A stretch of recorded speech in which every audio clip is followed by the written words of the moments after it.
Hey, deserving listeners, it's time for me to react to this week's episode of 90 Day Fiancé. I'm going to react to it. My name is Dr. Kirk Honda. I'm a therapist, and I'm also a professor. This is the Psychology in Seattle podcast. As I always say, don't use YouTube as a replacement for therapy. If you need a therapist, get one. You deserve it. Let's watch the show. Mr. Charlie, the wannabe landlord, it's a property, and Chuck Starbetty wants us to work together. So he wants us to be in the business together. Okay, so I don't know if I showed this scene from last week, but for Andrei, he's been trying to get his career off the ground and seemingly not being very successful over the past few years. Now, it is important to note that when you travel to another country, often your skill set doesn't necessarily translate into the other workforce or the other economy. And even though in your home country that you've been living in and been trained in and various different things, gaining experience, networking, you had value as an employee.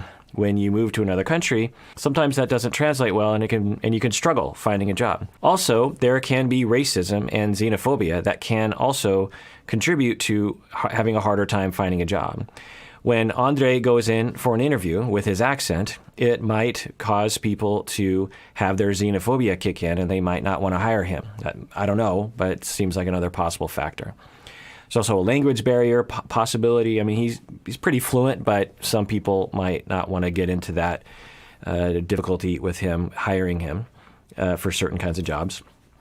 Also, in this family, we see this very interesting dynamic where Libby's father has this business and the family all contributes or are part owners or something. I don't know exactly how it works out. The father, Chuck, seems to clearly be in control, but Charlie and others also feel like they have a lot of power too.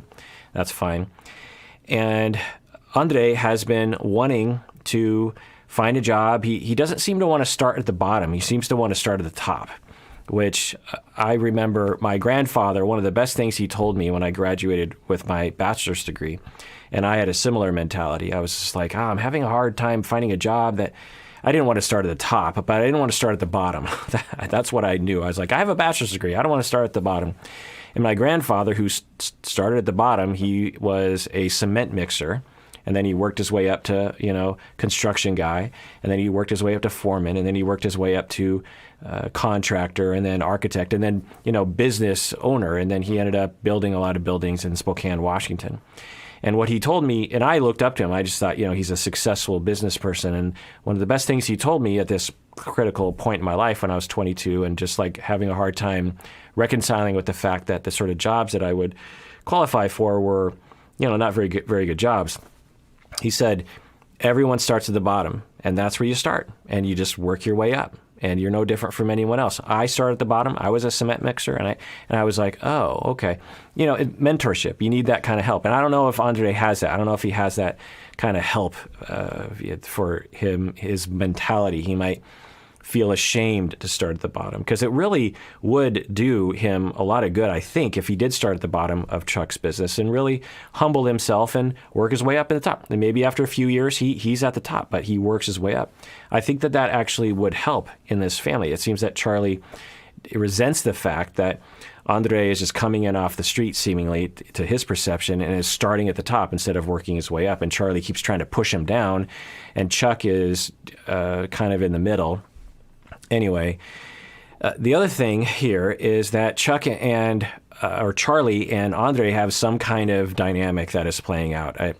People are speculating, including me, some in the comments, about Charlie seems to have some kind of issue. It's hard to know, purely speculative, but it's possible that he feels humiliated by the situation, that he's always looking for approval from Chuck. And then we saw Libby's sister come barging in last week and saying, hey, I'm going to list, and there was confusion. It seemed like Chuck was losing control. To me, it seemed like this was a problem with Chuck, that Chuck needs to, he seems to be in control, and it seems like he should be the one, look, this is what's happening, this is what you're doing. And instead, it seems like there's a lot of ambiguity, and Andrei just assumes the best case scenario instead of asking. Anyway, but what the issue here is that Andrei came home after conflicting with her family, and she understands that her family can be jerk faces, particularly Charlie, according to her perception. So what would be the functional thing to do if you're Libby? Well, if you're Libby, you listen and you validate. You go, oh, that sounds rough. I'm sorry you went through that. my family can be really unfair sometimes. People can be unfair sometimes. And so you establish that. You establish that foundation of, I get you, I understand you, I love you, I have empathy for you, I value your opinion, I'm with you, I'm in your corner, we are together, and I understand you, I get you. Very important. As a therapist, I fully understand that is a very important part of any relationship. So you establish that. You let that breathe. Then, if you have a suggestion, that's when you start having, have you thought that maybe you should start more at the bottom and, work your way up, because then that's going to be more successful for you and for us. And can't you just swallow your pride and just work for Charlie? Just go through the motions. You don't have to like him. We can, every day, you can come home, you can complain about Charlie, and I'll support you. But I think you got to do this to make it work. It's the fastest track towards success for you and for our family. So please, honey, I'm not going to force you to do it, but it would really make me happy if you did. I understand why you don't want to do it, but can't you just try? Okay, so listen first, offer tentative suggestions second. Let's see what Libby does. What's going on? First with douchebag Charlie, and after this I have to deal with Rebecca after this. You're supposed to be inspecting the house, though. Exactly! That's what I'm saying. I did it only to please Chuck. Like, you and my dad could work together so well and successfully, but, there's so many people involved that it's it makes it impossible. Okay, so on one level, I will commend Libby for, I think, validating his experience, bonding with him, understanding, feeling the frustration with him. That's it's another way to listen, is to just be like, oh my God, I'm so angry with you. I'm with you on this. This is ridiculous. I agree with you. So that's good listening. Let's see what happens next. Cool. She called me She's like, would you, excuse me? She called me over there. She's like, you're such a Oh, I don't think so. No, I don't think so. She said, you're He talks to my husband that way. She says, Nope. you're trying to steal my money, and when you're touching my money, I'm gonna you up. She says that's what she told me. So there's a triangle happening where there was a fight between Andrei and Rebecca, and he is now telling Libby. So Libby is being pulled into that conflict. What should Libby do? Well, Libby seems to be saying, I'm gonna let Rebecca have it.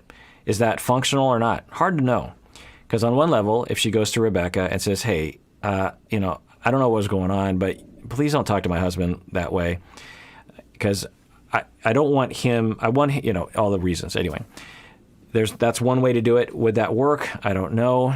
Or is the anxiety in this system just swirling around and no one is actually resolving?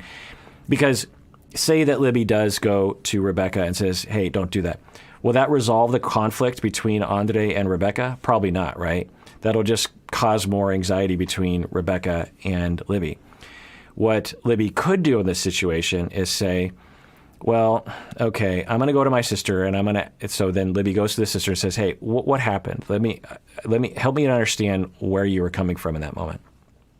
Rebecca says, well, I feel like he was stealing my money. He was stealing my position in the family, and I'm just not going to have that. I feel like I always have to assert myself in this family. I feel like everyone's always pushing me aside, and I needed to assert myself. And yeah, I went over the board with Andrei, but he was being kind of a jerk face in that moment, and I feel like just Dad doesn't really listen to me. Okay, and Libby says, okay, I get it. You feel threatened, and that's okay. But I don't like the fact that you and Andrei are in conflict with each other, and I really wish that you guys could get along like you used to get along. And Andrei likes you, and some kind of way that she could massage it so the two of them could have some goodwill and the conflict could go down. Dysfunctional triangulation is when a triangle occurs and Libby's being triangulated and the conflict is perpetuated or bolstered. So let's see what happens. Come here, Boo-Boo. Go see Daddy. Daddy just got home. Now, but I'm getting out, they want to eat my brains over there. They're like zombies. Seriously. He actually give her a cracker or something, Sounds like a really awful day, babe. Babe, it was insane, babe, I'm telling you. So this is good that she's listening. She's like, sounds like a really awful day. And she also said, I don't know if I included it, she was saying, no one talks to my husband like that. I don't care who you are. You can't talk to my, showing that she cares, showing that she has his back, it's good. It's a good foundation. I think that he needs some help navigating the situation because his solutions don't seem to be helping in this situation. All right, well, that does it for that episode of Psychology and Everyone take care of yourselves and take care of other people because we all deserve it. We really, really do.